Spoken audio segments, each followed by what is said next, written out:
Hello, dear all. I am Nikhar from Fatma Teachers Training College, Ranchi. We are discussing on progressive education, and today we will discuss the various points of progressive education, especially in the context of pragmatism. आज हम लोग प्रगतिशील शिक्षा के बारे में discuss करेंगे और खास तौर पर प्रयोजनवाद को ध्यान में रखते हुए।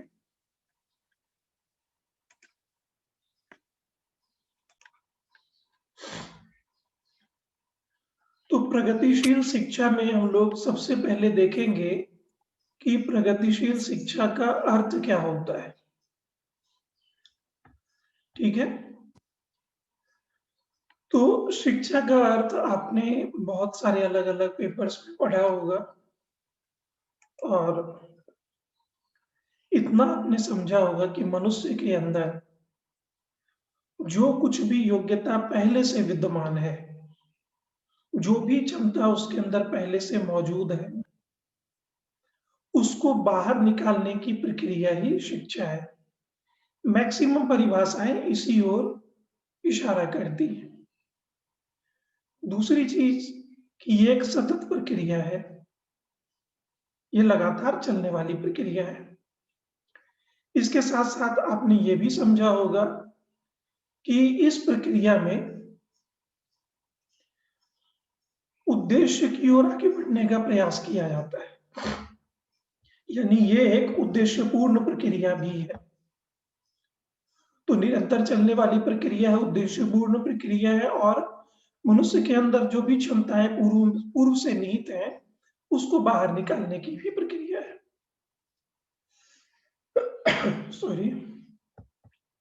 तो उसी आधार पर प्रगतिशील शिक्षा का भी अर्थ निकाला जाता है। तो शिक्षा का एकमात्र उद्देश्य होता है बालकों की शक्तियों का विकास करना और व्यक्तिगत विभिन्नता को ध्यान में रखते हुए इंडिविजुअल डिफरेंसेस के अनुसार शिक्षण प्रक्रिया में भी यानी प्रोसेस में भी अंतर रख करके प्रगतिशील शिक्षा का जो उद्देश्य है वो पूरा किया जा सकता है।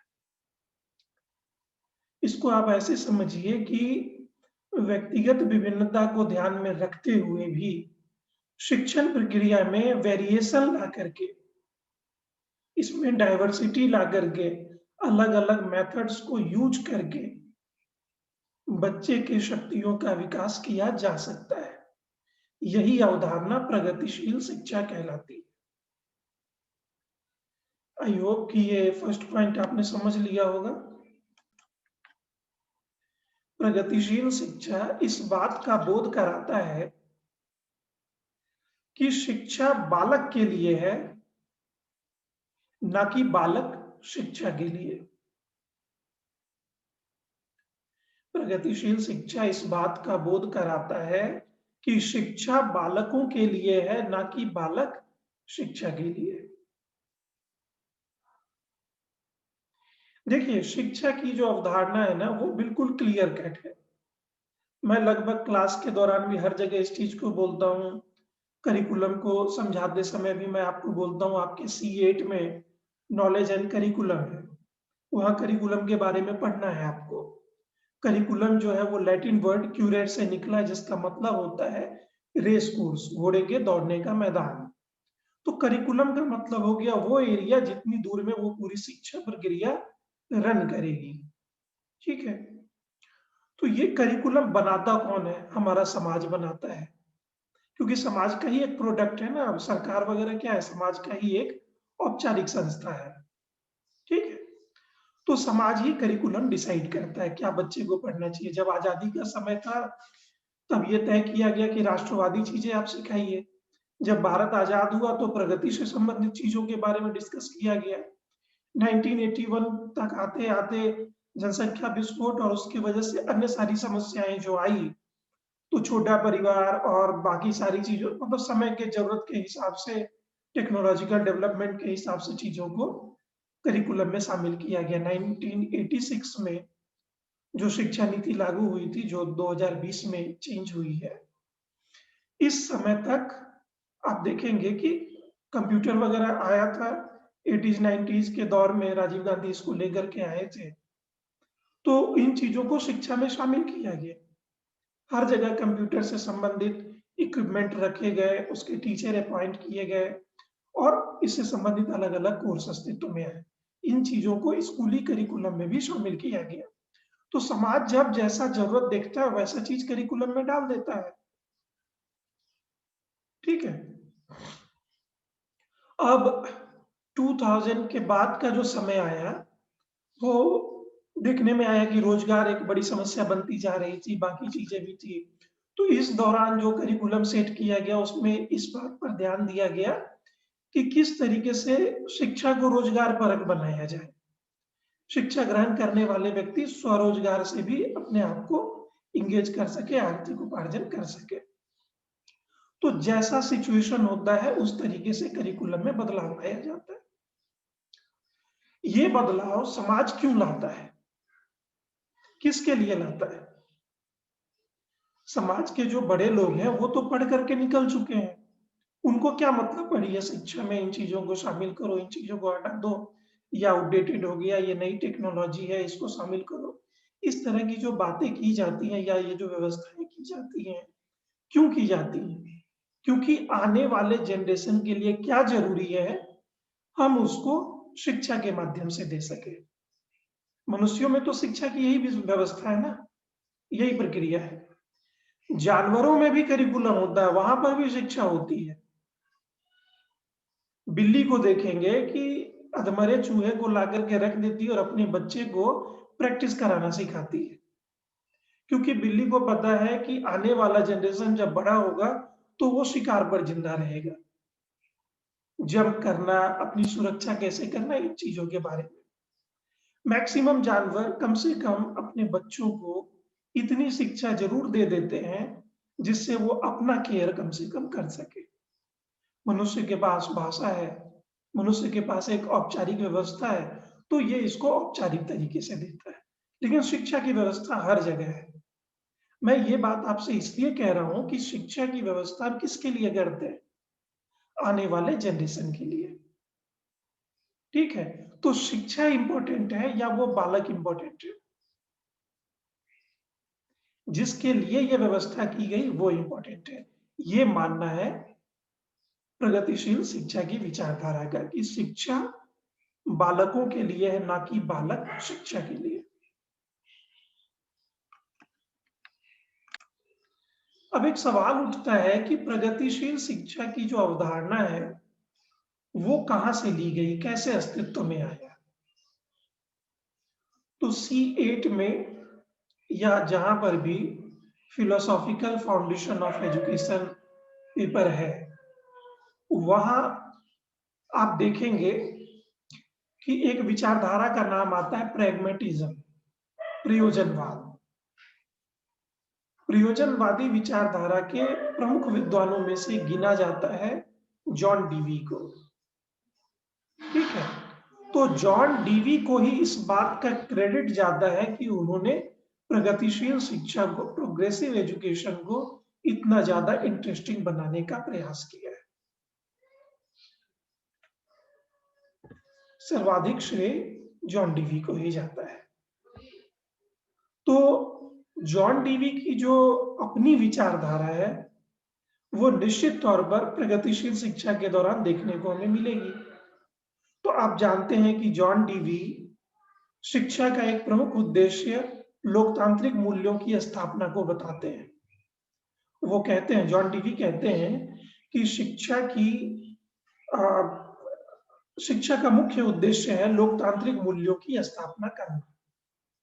तो इसका मतलब है कि प्रगतिशील शिक्षा का भी यही उद्देश्य है। अगर आपसे पूछा जाए कि प्रगतिशील शिक्षा का मुख्य उद्देश्य क्या है, तो एक लाइन में इसका जवाब देना है, डेमोक्रेटिक वैल्यूज को स्टेबल करना, लोकतांत्रिक मूल्यों को स्थापित करना।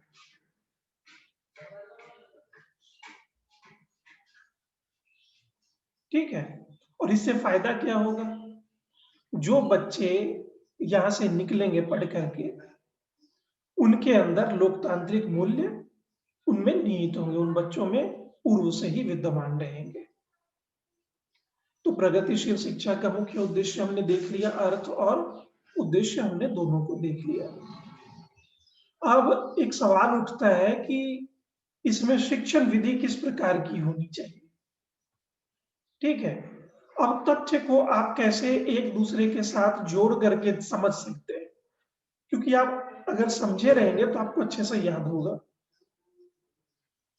तो यहां पर कहा जा रहा है कि शिक्षा बालकों के लिए है, तो शिक्षण विधि में भी इस बात के तत्व निहित होंगे, ठीक है। तो इसमें शिक्षण विधि किस प्रकार की होगी, व्यवहारिक होगी, प्रैक्टिकल, ठीक है। यानी प्रगतिशील शिक्षा में शिक्षण विधि व्यवहारिक होती है।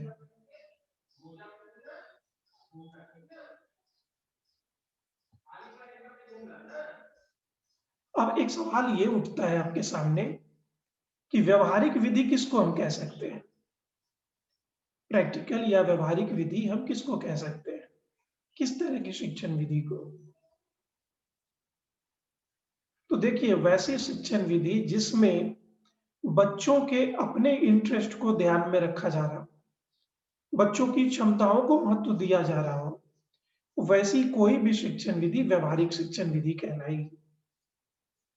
अगर मैं आपसे पूछूं कि किसी एक ऐसी शिक्षण विधि का नाम दीजिए जिसमें बच्चे को पूरी स्वतंत्रता हो कि वो अपने इंटरेस्ट के आधार पर, अपनी क्षमताओं के आधार पर किसी चीज को खुद से सीख सके, ठीक है, तो कौन सी शिक्षण विधि का नाम आप लेंगे? प्लेवे मेथड से वीडियो बने इसकी। इसको आप कह सकते हैं करके सीखना, ठीक है, डू एंड लर्न, करके सीखने जैसी शिक्षण विधि को इसमें शामिल किया जाएगा। स्वयं कीजिए, स्वयं सीखिए, और यह व्यवहारिक भी होगा।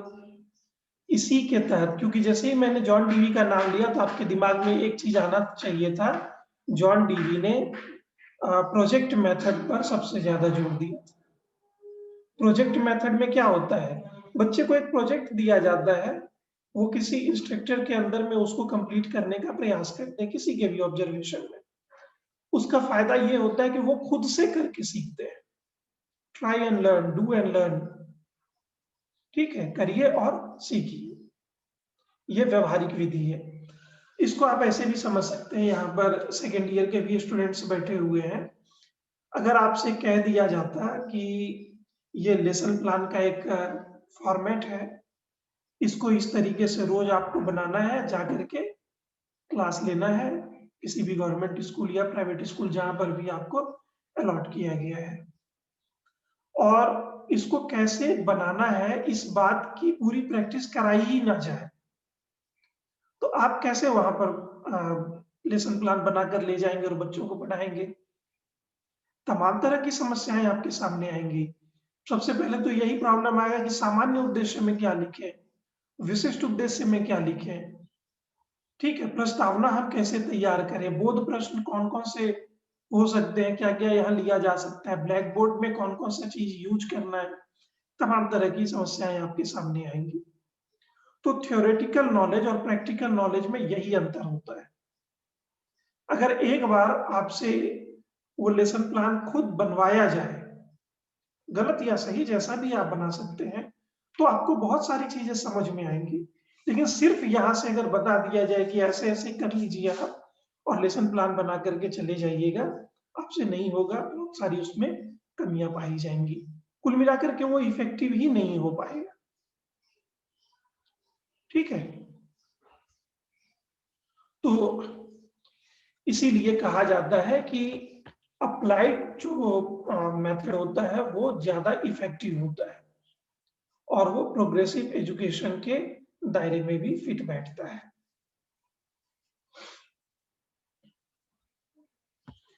तो इसका मतलब है कि प्रगतिशील शिक्षा में बालकों की रुचि को महत्व दिया जाता है।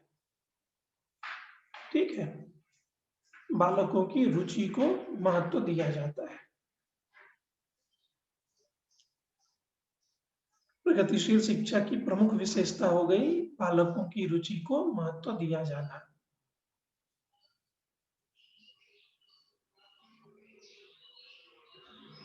अब हम लोग देखते हैं कि जॉन डीवी ने प्रोग्रेसिव एजुकेशन के बारे में कौन सी महत्वपूर्ण चीजें बताई हैं। तो उन्होंने प्रगतिशील शिक्षा में दो तत्वों को विशेष रूप से महत्वपूर्ण बताया है। जॉन डीवी ने प्रगतिशील शिक्षा में दो तत्वों को विशेष रूप से महत्वपूर्ण बताया है। पहला है रुचि और दूसरा है प्रयास, इंटरेस्ट एंड ट्रायल।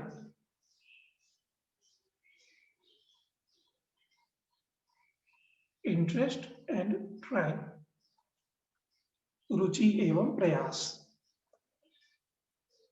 इसका मतलब हो गया कि बच्चे को अपने शिक्षण के दौरान, लर्निंग टीचिंग प्रोसेस के दौरान किस तरीके से उनमें इंटरेस्ट को जगाया जा सके, ये एक महत्वपूर्ण बात हो गई। और दूसरा, उनको प्रयास करने के लिए प्रेरित करना। तो आपके लिए ये एक अच्छा आंसर बनेगा या आपके लिए ये एक अच्छा सुझाव का काम करेगा। आपको भी लगता होगा कि जब हम लोग टीचर बनकर के किसी क्लास में पढ़ाने जाएंगे, वहां पर 30:1 को फॉलो किया जाएगा। 30 अलग अलग बैकग्राउंड के इंडिविजुअल डिफरेंसेस वाले स्टूडेंट्स वहां पर बैठे हुए होंगे। हम कैसे उनको डील कर सकें, हम किस तरह के मेथड का चयन करें कि सबको इक्वली ट्रीट कर पाए। तो आपके लिए जॉन डीवी का सुझाव है कि पहले उनके अंदर इंटरेस्ट पैदा कीजिए और दूसरा है कि उनको प्रयास करने के लिए लगातार प्रेरित करते रहें।